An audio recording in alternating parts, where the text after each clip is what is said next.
الحمدللہ کفا وسلام علی عبادہ الذین اصطفیٰ اما بعد فاعوذ باللہ من الشیطان الرجیم بسم اللہ الرحمن الرحیم وما ارسلناک الا رحمتا للعالمین صدق اللہ العظیم وبلغنا رسولہ النبی الامین الکریم المتین ونحن علی ذالک لمن الشاہدین والشاکرین والحمدللہ رب العالمین۔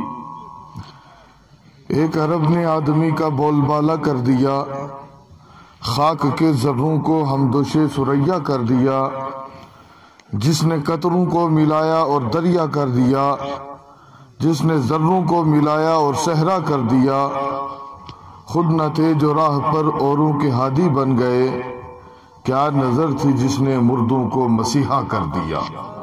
حضرات، مجھے آپ حضرات کے سامنے لمبی چوڑی تقریر بھی نہیں کرنی ہے، کیونکہ ایک تو بیان پہلے ہو چکا ہے جو آپ نے سن بھی لیا، اور میرے بعد آپ نے خطیب اہل سنت حضرت علامہ مولانا حافظ عبدالقیوم صاحب کا جاندار اور شاندار خطاب سماعت کرنا ہے، جو مجھے اور آپ کو بھی سننا ہے۔ میں اپنی تقریر کا پورا وقت انہیں کو دوں گا، صرف 2 یا 3 منٹ کے اندر ہی میں اپنی بات کو ختم کر دوں۔ آیا ہوں اتنے دور سے تو حاضری ہو جائے، اس لیے کہ یہ رسول کائنات صلی اللہ علیہ وسلم کی محفل پاک ہے۔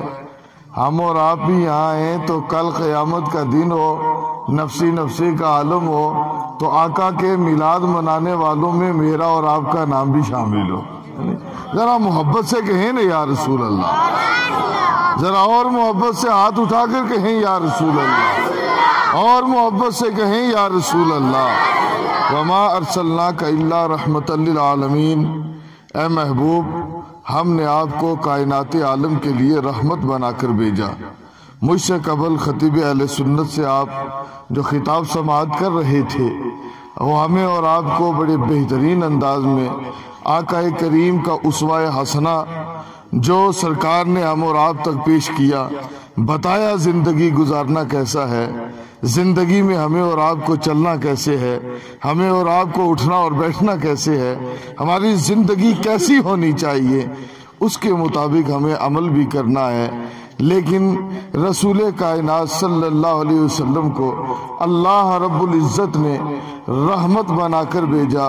میں آپ کو بتاؤں، نبی کریم صلی اللہ علیہ وسلم جس میلاد والے آقا کا ہم میلاد منا رہے ہیں، رسول کائنات صلی اللہ علیہ وسلم نے لوگوں کے سامنے اعلان کیا، یا ایھا الناس قولوا لا الہ الا اللہ، اے لوگوں کہو لا الہ الا اللہ۔ یا رسول اللہ صلی اللہ علیہ وسلم، آقا ہم کلمہ پڑھیں اور کہیں لا الہ، نہیں کوئی معبود، نہیں کوئی سجدہ کرنے کے لائق، نہیں کوئی ایسا جس کے سامنے سجدہ ریزی کی جائے، الا اللہ، صرف اللہ کی ذات کے علاوہ کوئی نہیں۔ اللہ کو ایک مان لیں، اس کو واحد مان لیں، اس کو لا شریک مان لیں، تو یا رسول اللہ ہمیں کیا ملے گا اس کے بدلے میں؟ تو سرکار نے فرمایا، تفلحو، کامیاب و کامران ہو جاؤ گے، تم فلاح پا جاؤ گے، تم کامیاب ہو جاؤ گے، تمہیں نصرت مل جائے گی، تمہیں فتح مل جائے گی، اقبال تمہارے لیے، بلندی تمہارے لیے، ظفر تمہارے لیے، بھلائی تمہارے لیے ہے۔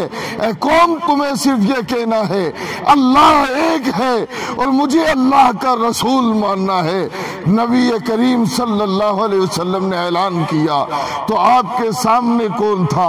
وہی عرب کے لوگ تھے جہاں نبی کریم نے اپنا بچپن گزارا تھا، جہاں سرکار نے اپنی زندگی کے 40 سال گزارے تھے اور پوری زندگی پیش کی تھی، اور سرکار کے ساتھ ان لوگوں نے اٹھنا بیٹھنا دیکھا تھا، سرکار کا چلنا پھرنا دیکھا تھا، ہر طور طریقے کو دیکھا، تو لوگوں نے پھر بھی انکار کیا۔ نبی رحمت صلی اللہ علیہ وسلم کا جب انکار ہونے لگا تو سرکار نے مکہ مکہ کی دھرتی سے نکل کر سفر فرمایا طائف کا، اور مجھے یہی ایک بات پیش کرنی ہے اور اس کے بعد بیٹھ جانا ہے۔ سرکار نے مکے سے چل کر طائف کا سفر فرمایا، 80 میل دور کا سفر ہے۔ میں نے تاریخ میں پڑھا تھا اس کو کہ نبی کریم صلی اللہ علیہ وسلم پر طائف کی وادی میں بڑا ظلم و ستم ہوا تھا۔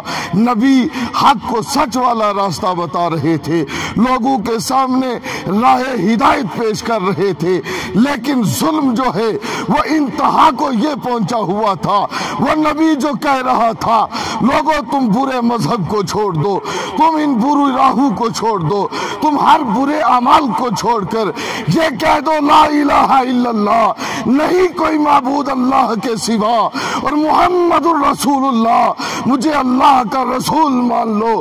رسول جو ہدایت کا راستہ دے رہے تھے، لوگ تکلیفیں دے رہے تھے، لوگ آپ پہ پتھر مار رہے تھے، لوگ آپ کو تکلیفوں سے نواز رہے تھے، لیکن رسول کائنات کی زندگی مبارکہ ہے کہ سرکار اپنے چہرے کے اوپر، اپنی ماتھے کے اوپر جو ہے سلوٹیں نہیں لاتے ہیں، بلکہ بار بار دین پیش کرتے چلے جا رہے ہیں اور لوگوں کو بتا رہے ہیں لوگوں میں دین پیش کرنے کے لیے آیا ہوں، حق کو سچ والا راستہ دینے کے لیے آیا ہوں، تم اس کو اپنا لوگے تو کامیاب ہو جاؤ گے، تم اس کلمے کو سمجھ جاؤ گے تو کامیاب و کامران ہو جاؤ گے۔ اللہ اکبر کبیرہ۔ سرکار نے مکہ کی سرزمین سے جب سفر فرمایا ہے، آپ طائف کی وادی میں پہنچے ہیں۔ جب طائف میں آپ نے جا کر اعلان کیا، کون سا اعلان؟ وہی لا الہ الا اللہ، نہیں کوئی معبود اللہ کے سوا، اور محمد الرسول اللہ، مجھے اللہ کا رسول مان لو۔ اللہ اکبر کبیرہ۔ نبی رحمت کا یہ کہنا تھا۔ وہاں سرکار نے جن لوگوں کے سامنے دین پیش کیا، عبد یالیل بن کلال جس کا نام ہے، اس کے 3 بیٹے بھی تھے۔ کسی نے ماننے سے انکار کیا، کسی نے کہا تم سے بات نہیں کرنا چاہتے، کسی نے کہا ہم تمہارے ساتھ بیٹھنا بھی نہیں چاہتے، کوئی کہہ رہا تھا ہم دیکھنا بھی نہیں چاہتے۔ رسول کائنات نے فرمایا میں نے بڑا لمبا سفر کیا تھا، عرب کے لوگوں نے نہیں مانا، مکے والوں نے نہیں مانا، میں تمہارے سامنے آیا ہوں، تم تو حق و سچ والا راستہ اپنا لو۔ لوگوں نے انکار کیا، نبی رحمت نے فرمایا تم لوگوں کے سامنے اس بات کو عام نہیں کرنا کہ لوگ ہنسیں گے کہ محمد بن عبداللہ صلی اللہ علیہ وسلم مکے سے چل کر 80 میل کا سفر کر کے جو طائف کی وادی میں پہنچا ہے، وہاں بھی اس کی کسی نے نہیں سنی۔ کافر خوش ہوگا تو دل کو ٹھیس پہنچے گی، دل کو تکلیف پہنچے گی۔ اللہ اکبر، وہ تو کافر تھا، کافر نے تو ہر بات کا جو انکار کرنا تھا۔ اللہ اکبر، اس نے اوباش پیچھے لگائے، بات کو عام کر دیا کہ ہم نے بھی محمد بن عبداللہ کی بات کو نہیں مانا، ان کی تبلیغ کو نہیں مانا، ان کے راستے پر چلنے سے انکار کر دیا ہے، ہم ان کے حق و سچ والے راستے کو نہیں مانیں گے۔ رسول کائنات صلی اللہ علیہ وسلم جب وہاں سے چلنے لگے، اوباش پتھر مارنے لگے۔ علماء سے آپ سنتے آئے ہیں، سرکار پائے مبارکہ اٹھاتے، آ کر پتھر لگتا، سرکار پاؤں نیچے رکھتے، دوسرا پیر بڑھانے لگتے، پھر پتھر مارتے، سرکار پائے مبارکہ نیچے رکھ دیتے۔ بار بار تکلیفیں دی جا رہی ہے۔ نبی رحمت باغ میں پہنچے، باغ کے اندر پہنچے، جا کر سرکار بیٹھ جاتے ہیں۔ اس باغ کے مالک نے جو وہ انگور پیش کیے، اور انگور لانے والا غلام نبی کی بارگاہ میں پہنچا، سرکار کو انگور پیش کیے، سرکار نے انگور لیے اور جیسے ہی کھانا چاہا، دائنے ہاتھ سے انگور اٹھایا اور پڑھا بسم اللہ الرحمن الرحیم، بسم اللہ پڑھ کر سرکار کھانے لگے۔ غلام دیکھنے لگا، دیکھ کر کہنے لگا او سونی صورت والے، او پیاری صورت والے، یہ بہترین کلمات آپ کون سے پڑھ رہے ہیں؟ مکے والے تو یہ نہیں پڑھتے۔ سرکار نے فرمایا اور پوچھنے والے تو کہاں کا رہنے والا ہے جو تو نے مجھے نہیں دیکھا، جو پہچان نہیں رہا ہے؟ اس نے کہا میں نینوے کا رہنے والا ہوں۔ نبی رحمت رحمت مسکرانے لگے، مسکرا کر فرمایا تو نینوا کا رہنے والا ہے، وہ نینوا کا شہر میرے بھائی یونس نبی علیہ السلام کا شہر ہے۔ وہ غلام دیکھنے لگا، دوک کر کہنے لگا سونی صورت والے، یونس نبی کو گئے ہوئے تو عرصہ ہو گیا، آپ نے کیسے جان لیا؟ آپ کیسے یونس نبی کو جانتے ہیں؟ تو پیغمبر برحق نے ارشاد فرمایا یونس نبی اللہ کے نبی تھے، وہ اللہ کے رسول تھے، اور جو وہ کہہ رہے تھے ہمارے بعد ایک آنے والا ہے، جو انہوں نے بشارت دی تھی وہی مجدہ بن کر میں آخری پیغمبر محمد الرسول اللہ صلی اللہ علیہ وسلم دنیا میں تشریف لے آیا ہوں۔ سبحان اللہ،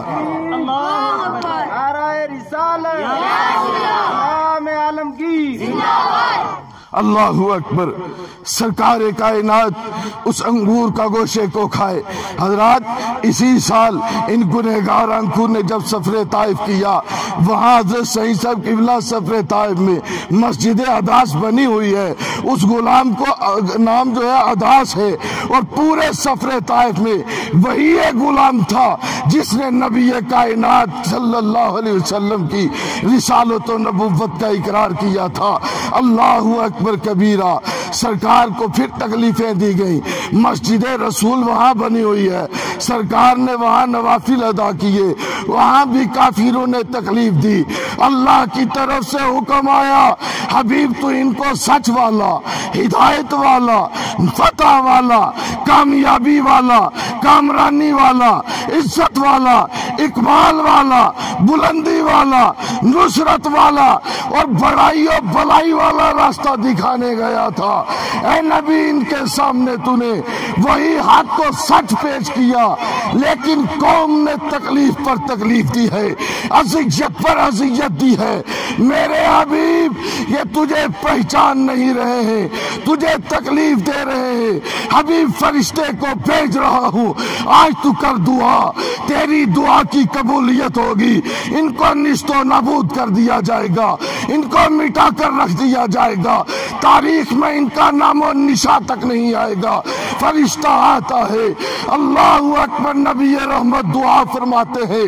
دعا کیا تھی؟ حالانکہ وہ لوگ تکلیف دے رہے تھے، اذیت دینے والے تھے، پتھر مارنے والے تھے، رسول دعا کرتے وہ لوگ نیست و نابود ہو جاتے، لیکن جس نبی کا میلاد مناتے ہیں، رحمت و نور والے آقا، 12 ربیع النور صبح صادق کے وقت مکے کی سرزمین پر جناب آمینہ خاتون کے گھر پیدا ہونے والے اس پیغمبر برحق نے، اس رحمت و نور والے آقا نے یوں دعا فرمائی، یا اللہ یہ میری قوم ہے جو مجھے پہچان نہیں رہی، مولا تو ان کو ہدایت عطا فرما دے، مولا تو ان کو ایمان والا بنا دے، اگر یہ ایمان والے نہیں تو ان کی نسلوں میں ایمان والے پیدا کر دے۔ اللہ اکبر کبیرہ۔